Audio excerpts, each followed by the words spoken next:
আমি আমার জীবনের সবচেয়ে খারাপ সময়গুলা, সবচেয়ে খারাপ মুহূর্তগুলা নিজে নিজে পার করেছি, নিজের সাথে নিজে যুদ্ধ করে পার করেছি। আমার খারাপ সময়ে আমি আমার পাশে কাউকে পাইনি, তবে আমার সুসময়ে আমার ভালোবাসার মানুষের অভাব ছিল না, আমার শুভাকাঙ্ক্ষীর অভাব ছিল না। এত এত মানুষ, আমি একটা সময় মনে করতাম আমার জীবনে যখন কোনো বিপদ আপদ আসবে, যখন আমি কোনো খারাপ পরিস্থিতির মধ্যে পড়ব, তখন হয়তো তারা আমাকে সবটুকু দিয়ে আমার পাশে থাকবে, তারা বিনা স্বার্থে আমাকে ভালোবাসবে, আমার পাশে থাকবে। কিন্তু আমি ভুল ভেবেছিলাম।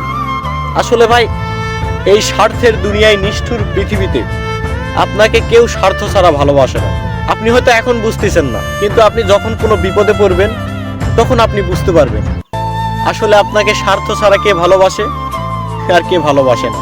তবে আমি এটা শিওর বলতে পারবো, স্বার্থ ছাড়া কেউ কাউকে ভালোবাসে না, কেউ কারো পাশে থাকে না।